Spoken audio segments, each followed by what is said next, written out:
Audio. It's the backbone to any film project, and I'm sure you've heard it plenty of times by now, but I'm just gonna go ahead and say it anyway. Sound quality is just as important, if not more important, than the images in your film. In my experience, people are much more forgiving when viewing a bad image than having to listen to bad audio.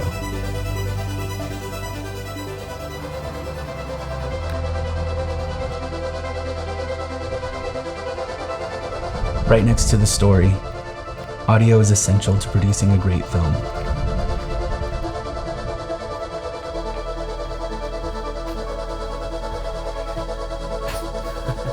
So today,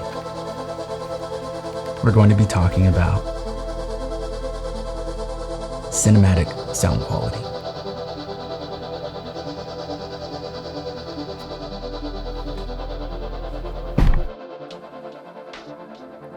Hey, what's happening everyone? Welcome back to the channel. My name is Ryan. So I filmed this episode maybe a couple of weeks ago and I put it into Premiere Pro and I watched it back and I wasn't in love with it. I felt like I could get into just a little bit more depth on why sound quality is important for your films. You see, sound quality and audio in general is 50% of your viewer's experience. And if you ask any filmmaker, some of them might even say it's more than 50%. So to demonstrate this, I wanted to show you a couple of examples. First, here's an example of this talking head now. Right now I'm using the shotgun mic that I use for all of my videos. It sounds really great, but if I were to switch over to my camera audio, which is further away in this non-treated room, it's terrible.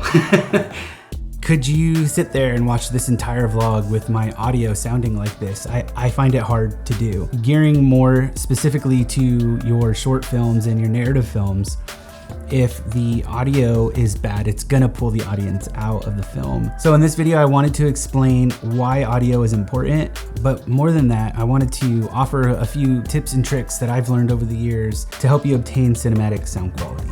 So let's talk about why sound quality is important for your films and how intentional sound quality can make your film feel more cinematic. I've heard a filmmaker once say that to have cinematic sound means to be bold with your sound, and I couldn't agree more. It's not just about adding quality sound to your picture, but knowing when and where to place your sounds in your film. Is it complementing the scene? Is it helping the narrative of the story? Or even when to not use music or sound effects in a scene could be a really creative tool in telling your story. You also have to consider perspective, meaning that any sound or sound effects that you're putting within your scene needs to feel real and relevant to what's happening within your scene. In order to make a film feel real, you really need to think about all of the elements within the scene. This is where preparation comes in play, or pre-production. Let's say one character walks through the door in one room, but you're viewing it as the viewer from the perspective of the character in a different room.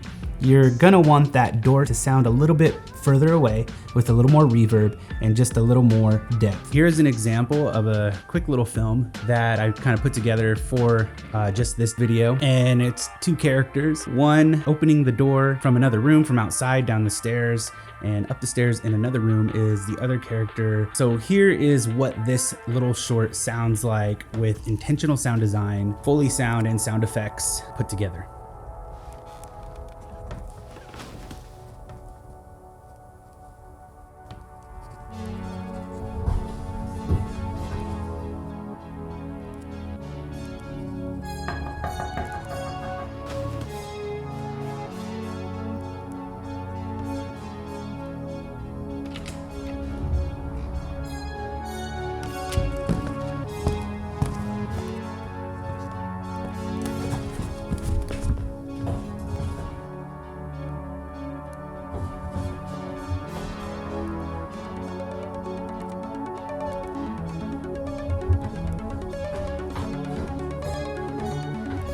Okay, so I'm here in my home studio, just working from home today. So first off, not a great story, of course. This was just an example of how we could be thinking about perspective when doing our sound design. So let's go back to the example of the door. Because the door starts out opening in one character's perspective in one room and closing in a different room with the other character, the sounds have to be adjusted to match the perspective of what the viewer is watching. If I were to just grab some sound design or even some of the Foley that I did and just slap it on there with no plan, no thought, no intentionality, this is what that could sound like.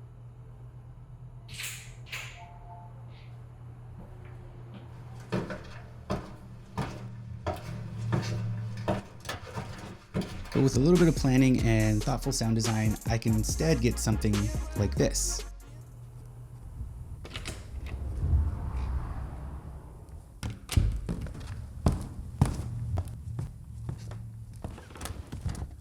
This step in the production process could be the difference between a not so good viewing experience or an excellent one. This is what I mean by perspective. And if you're considering perspective within your films, it's gonna seem more professional. It's gonna feel more film-like, more cinematic. But in terms of accomplishing cinematic sound quality, you have to really think about why you're putting particular sounds in your film in the first place. What is this sound effect or this music track actually doing, and how is it helping to tell the story of your film? How is it helping to engage your audience? Sound is a very powerful tool, and it's worth focusing a lot of your efforts in trying to produce the best quality sound possible. Okay, so now that we've given a couple of examples and tips on how you can get a good cinematic quality sound, let's talk a little bit about gear. It's easy to feel that in order to accomplish cinematic sound quality or to produce great audio tracks, you have to have the best gear. However, it's not so much about the gear that makes great audio tracks. It's more about the person who is operating that gear. It comes down to experience and getting in reps,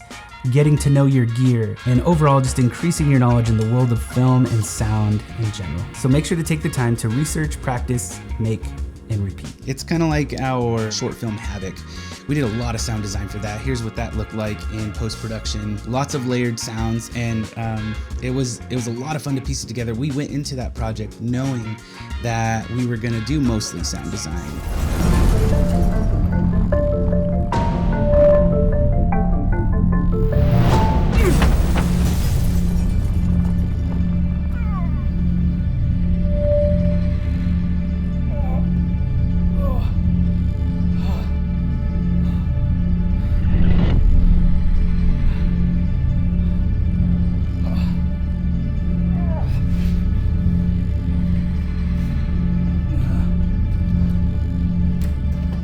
So we filmed it this way. However, we ended up using our Video Mic Pro for scratch audio as a reference. And when we were listening to the audio from this microphone, it actually did a really great job. So here's a way that you can do this on a budget and still get really great sound design. When it comes to choosing gear for your film, it really depends on your needs as a filmmaker. Filmmaking in general really is just finding creative solutions to problems. There are just so many hurdles that you're gonna face when you're making a short film or a narrative film or even a TV commercial or even a vlog. So the greatest tool that I could recommend is just prep time, pre-production, and just knowing your film as best as you can. But more practically, here are a couple of pieces of gear that I use most often for my films. We usually reach for a shotgun mic, whether it's narrative or a documentary interview or even for these talking heads. Right now I'm using the Sennheiser MKE 600. I love this mic. I love the quality that I get from it, and it's really easy to manipulate in post. I use this for narrative, I use this for interviews, for talking head. Also, I use it for Foley if I'm trying to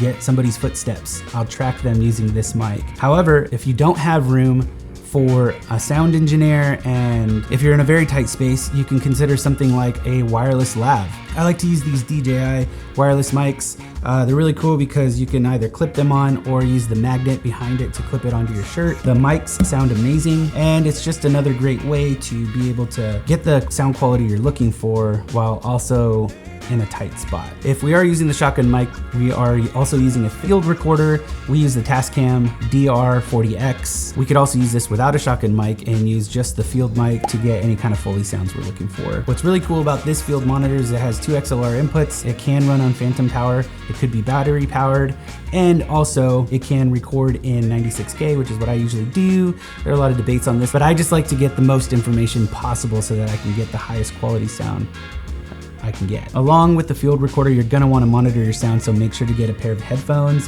I recommend something like cans that go over the ear so you can block out any of the outside noise and just focus on the audio that you're trying to capture. We use the Sony MDR 7506, but these are great. These are kind of industry standard. You'll see them everywhere if you look at behind the scenes videos of films being made and stuff. Another cool piece of gear that you can either make or buy are sound panels. So if you want to film in, let's say, a concrete garage where you're going to want to dampen some of that sound a little bit, and sound panels are a great way of doing that. We've made a few of our own here with rock wool fabric and making our own frames. It's a very inexpensive way to go. If you don't have it within the budget for sound panels, you could also buy sound blankets. These are really easy to use. You could throw them on a C-stand and put it right next to the subject. You could also double that as negative fill. So this last thing is not gear. However, it's something that's used by myself and a lot of filmmakers a lot, and that is sound effects. You could buy already pre-recorded sound effects. There's plenty of stuff online these days. We like to use Soundstripe. This is not a sponsor, by the way, but we use them for all of our sound effects and all of our scores, all of our music for our films. So sound effects, if you really know how to blend them in well, sound effects can be a huge asset to your film. Sound design and understanding how things should be placed, how we hear things in real life, in the real world, having an understanding of this can help greatly. So that's it, you guys. Thank you so much for watching this video. If you learned something or if you like this video, make sure and give it a thumbs up. Consider subscribing if you haven't already, and we'll just see you in the next one. All right, peace.